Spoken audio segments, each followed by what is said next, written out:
Hello செல்லக்குட்டிகளா, நம்ம இன்றைக்கி பார்க்க போகிறது பயிற்சி 1.2 7th ஸ்டாண்டர்டில் இருக்கக்கூடிய 4th சம் தான் பார்க்க போகிறோம். ஓகே, 4th சம் பாருங்கள். கொஸ்டினை படிக்கலாம்.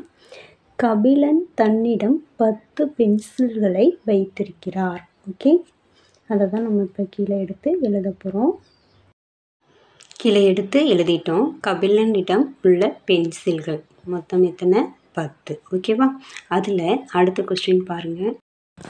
கொஸ்டினில் பாருங்கள். அதில் 2 பென்சில்களை செந்திலுக்கும் 3 கார்த்திக்குக்கும் கொடுத்து விட்டார். ஓகே, அடுத்து அதை கீழே எடுத்து நம்ம எழுதிக்கிறோம்.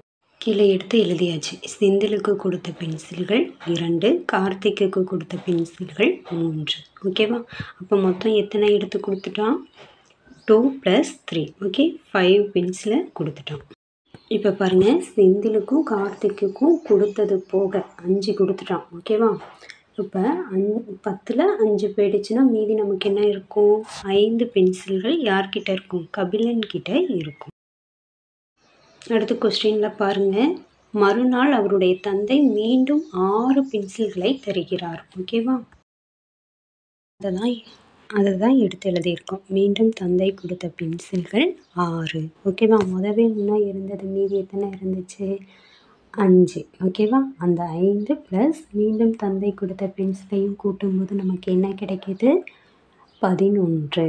ஓகே, இப்போ அடுத்து மறுபடியும் கொஸ்டினுக்கு வாங்க. மொத்த பென்சில்களில் இருந்து 8 பென்சில்களை அவருடைய தந்தைக்கு கொடுத்தாள். அவருடைய அப்படிங்கிறது கபிலனுடைய தங்கைக்கு கொடுத்தாள். அவரிடம் மீதமுள்ள பென்சில்களின் எண்ணிக்கை யாது? ஓகேவா? இப்போ தங்கைக்கு எத்தனை கொடுக்குறாங்க? 8 பென்சில்களை கொடுக்குறாங்க. அதை எடுத்து நம்ம எழுதிக்கலாம். இப்போ மேலே இருக்கிறத பாருங்கள். மீதமுள்ள தந்தை கொடுத்ததுக்கு பின்னாடி மீதமுள்ள பென்சில்கள் மொத்தம் எத்தனை? 11 பென்சில்கள். ஓகேவா? அதில் 8 தங்கைக்கு கொடுத்துட்றான் கபிலன். ஓகே, அப்போ மீதி எவ்வளோ இருக்கும்? 3 இருக்கும். ஓகேவா? 11ஐயும் -8 போட்டும்போது நமக்கு 3 அப்படின்னு கிடைக்கும். ஓகே, இதுதான் ஆன்சர். கபிலனிடம் மீதமுள்ள பென்சில்களின் எண்ணிக்கை 3.